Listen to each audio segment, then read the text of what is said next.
You stripped them from the waist down. You folded them in half, binding them so that their feet were up by their ears. You wrapped them in multiple layers of trash bags, and you discarded them. They took away my only child. So hard.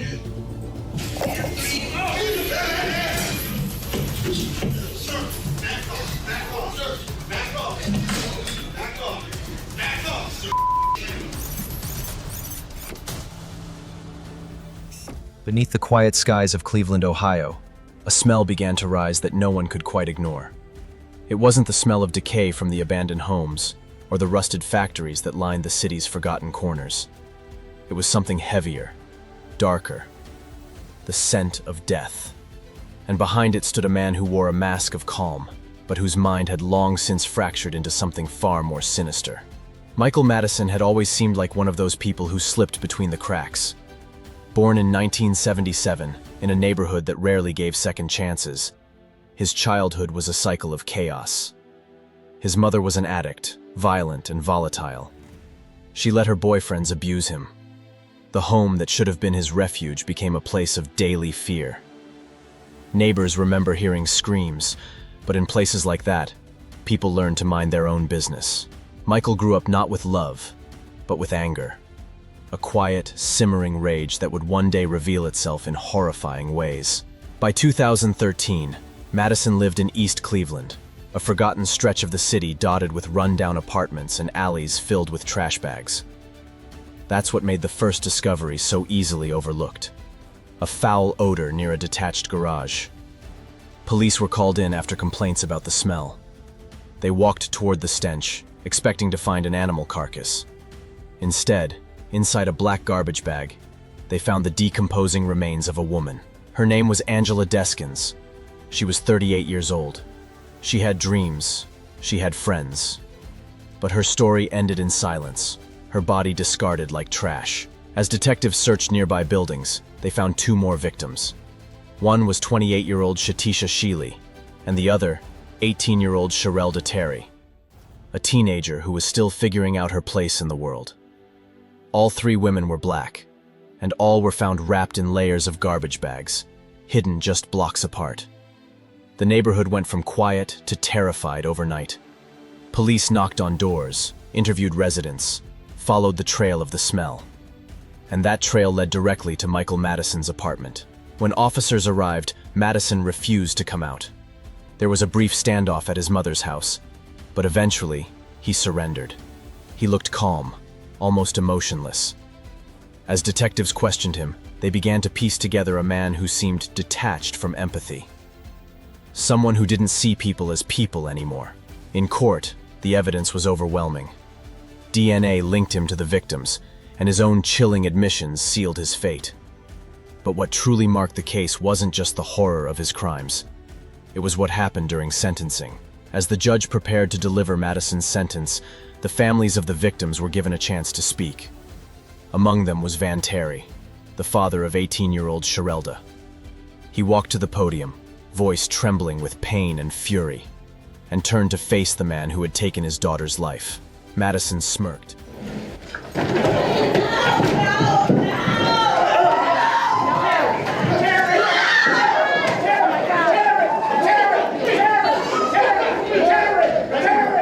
That smirk was all it took. Van Terry lunged, rage, grief, and love exploding in one single motion. Court officers rushed to restrain him, while Madison was dragged back, still wearing that faint, chilling grin. In 2016, Michael Madison was sentenced to death.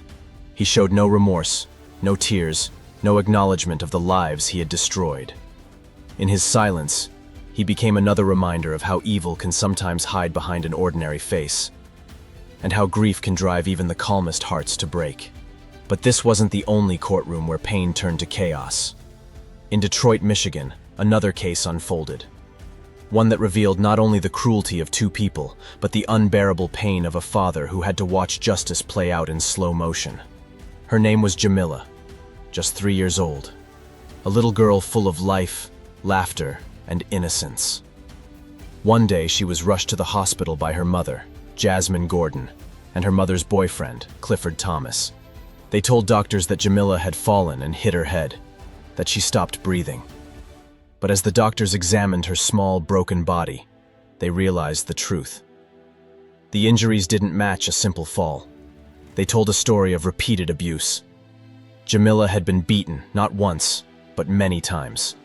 Her body bore the evidence of pain no child should ever endure. The truth tore through the courtroom like a storm. Jasmine Gordon and Clifford Thomas were responsible for her death. Both were charged and later convicted of involuntary manslaughter and child abuse. The court allowed them to be sentenced on the same day, hoping to spare Jamila's loved ones from reliving their nightmare twice. But the pain didn't wait for the verdict. Jamila's biological father, Dwayne Smith, had come to give his victim impact statement, a few words meant to describe the hole left in his heart. He stood before the court, staring at the people who had taken his little girl away. And in that moment, words failed him. Something inside Dwayne snapped.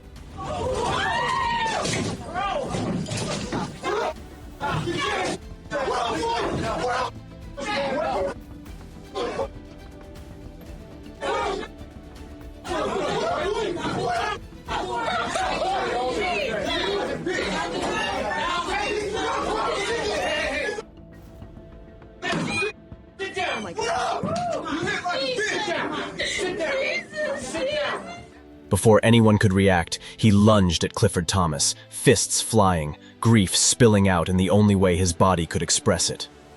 Deputies rushed forward, tackling him to the ground as the courtroom erupted in chaos. The judge called for order, but the room was already filled with the raw sound of heartbreak. A father who could no longer hold back the storm. They pulled him away, restrained him, led him out. And still, as he was dragged from the courtroom, he shouted his daughter's name, a sound that cut through the heavy silence. Jasmine Gordon was sentenced to 7 to 15 years in prison for manslaughter and up to 25 years for first-degree child abuse. Clifford Thomas received up to 15 years for manslaughter and additional time for resisting arrest. The punishments seemed hollow compared to what they had taken. For Dwayne Smith, no number of years could bring back the smile of a little girl who trusted the very people who ended her life. Grief in courtrooms has a way of shattering the thin wall between law and emotion. Judges, officers, juries, they all try to keep order. But sometimes, order isn't strong enough to hold the weight of human pain. And that truth echoed again just a few years later in Orangeburg County, South Carolina. It was 2019 when the Fields family began to worry.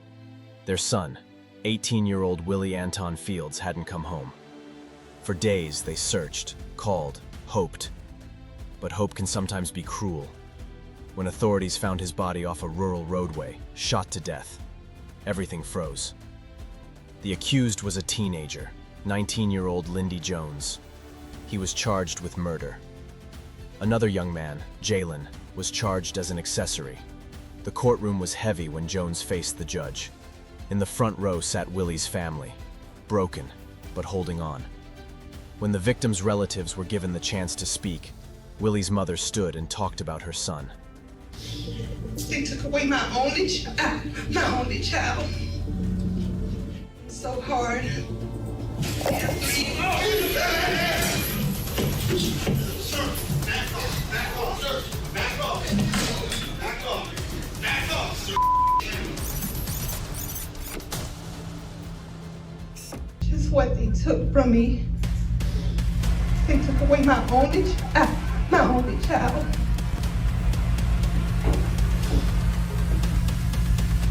It's been so hard.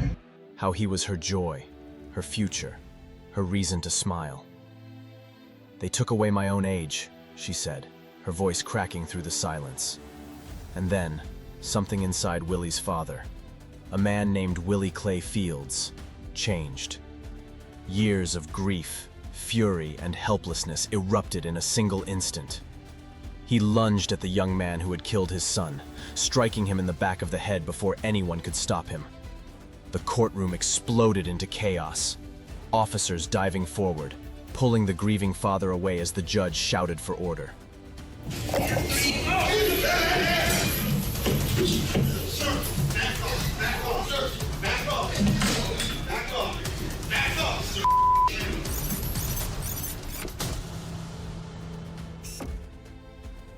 Even in the blur of motion, it was clear this wasn't a moment of violence.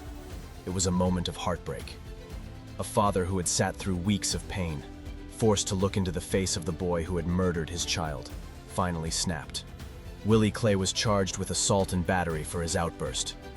He apologized, his voice heavy with sorrow, saying he simply couldn't bear the thought that his son's killer might get to speak without feeling even a fraction of the pain he had caused.